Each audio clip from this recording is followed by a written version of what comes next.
Now, I mentioned in the first part of the show the term scalar weapons.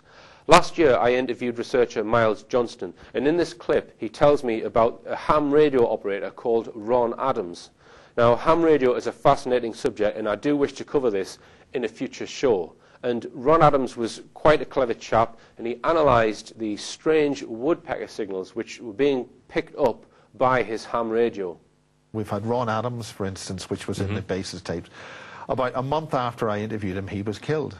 And that's because he was... Yeah, I saw that interview. He died. Isn't he a radio expert? He was a radio ham. He's a very intelligent person. Yes. And he was also detecting the scalar wave woodpecker signature. Yes, I heard that. Now, radio amateurs know about... Is that coming from From Russia. From Russia. At the time, there was anybody who was a radio ham or listened to the shortwave band would find that anywhere they tuned in across the whole swathe of the shortwave band, you had these click, click, click, click. Actually, what we can do is show show a clip of Ron Adams, who demonstrates here the woodpecker radio pulses that he picked up on his ham radio. So you're able to pick up on your radio receivers certain pulsing waveforms. That's right. That's right. For mind control. Do you think that that's happening a great deal here? Do you think there's a? I tend to think so. Yeah, I think it's logical.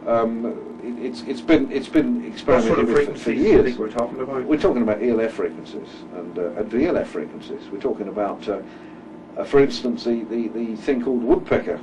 The signal. There's this signal emanating from it's supposed to be emanating from somewhere. In the USSR, but it could be. I mean, I think it could be underground, but it's transmitting millions of watts. This thing, it's sitting at the moment. I mean, I can demonstrate this if you want to hear it. Yeah. I mean, there's no problem. Let's turn on the. Let's just punch in the frequency. There it is. Now that's woodpecker. That's sitting at 100 kilohertz. It used to be all over the shortwave band.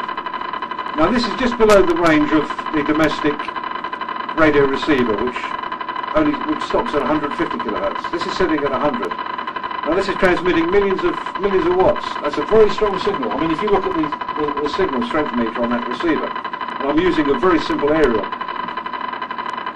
Now, anything with the correct resonating structure is going to be vibrating like mad with that signal.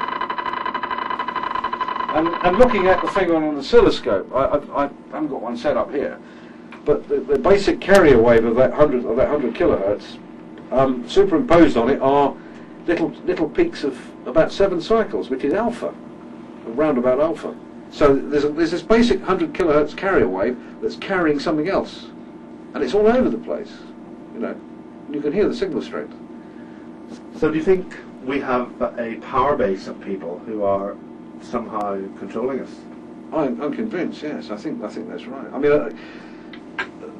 you know, I mean, human nature is that there are followers and leaders, and there are going to be leaders that climb right to the top and manipulate everything, manipulate the masses. The masses are not really interested, not really worried about being manipulated.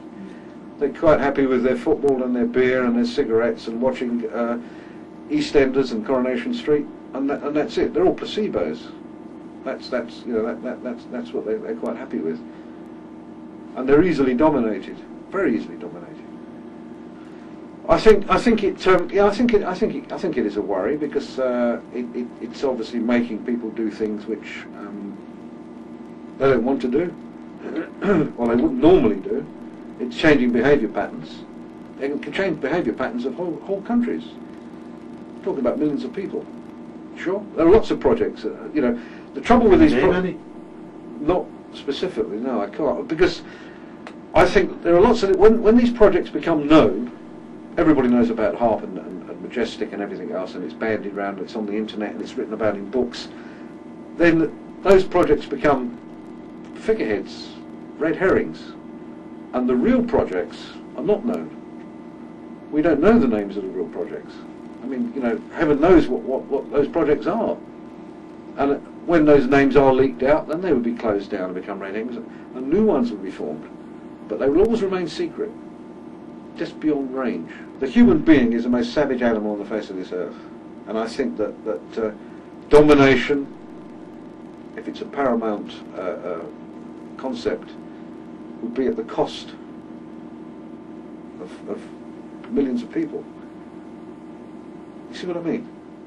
It's called a woodpecker Yeah. because it sounds like a woodpecker. Click, Yeah. click, click, click, click. Yeah. And that's what's happening is a whole pile of wideband frequencies being set up right across on the shortwave band. Right. And that was meant to be a scalar weapons system. With the purpose of doing what?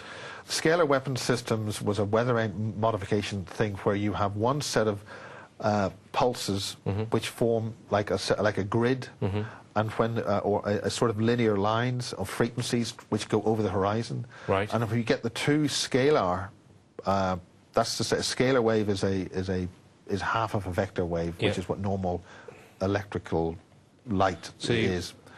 To put it in very simple terms, but when you combine the two frequency sweeps, you get a matrix or a grid system. Yes. And by modulating at the points of the grid, you'll get constructive interference. Yes, Is that and what the point is, if you it then gives you the ability to send signals down each part of that grid and activate one of the nodes. Okay. So one node suddenly becomes high energy, and another node suddenly becomes low energy. Right. And that way, you can then introduce weather modification. It's called scalar weather engineering. Right. I hadn't heard of that, Miles. That's the basic. So, I mean, that's it in a nutshell. Was it Ron who has discovered that, or is this No, something he was which aware of it, and he was aware of the material which was debriefed by Tom Bearden around about that time. He was using that as a means of illustrating the secret technologies that are being employed to change the weather and our reality around us. Right. And he was aware of that in terms of how the Illuminati type of scenario is evolving with some kind of secret group of people who are changing our planet and controlling us for mind control purposes. What would be the point of using that technology to control the weather then? Is that well, if people don't realise, if people think everybody's got the fear state about the weather changing and where we get the violent storms from, but what people have got to understand is that from at least the 1960s, there's a technology known as scalar weather engineering, where essentially using fairly straightforward technology, you can transmit radio waves to any part of the globe to introduce what's called cold explosions or earthquakes. You could earthquake technology. Okay. You can have massive. You can bend using radio waves. Using radio waves or scalar waves. Right. This is the basic raison d'etre of what that technology is. So by manipulating the weather, you can then push the jet stream up or down or move it around, so that hot and cold air can suddenly be pushed over a country that suddenly doesn't expect it. So then everybody becomes alarmed that, oh God, we've got weather, the weather's going mad, what's wrong?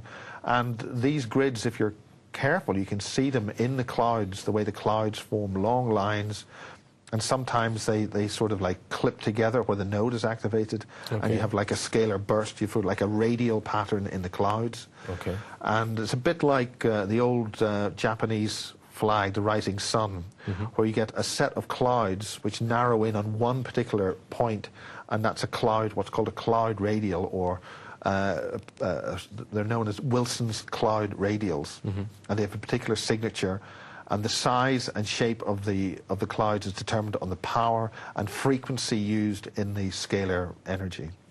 Very interesting stuff there from Miles Johnston. And it just remains for me to say, keep your eyes on the skies, keep your feet on the ground, and tell all your friends about this show.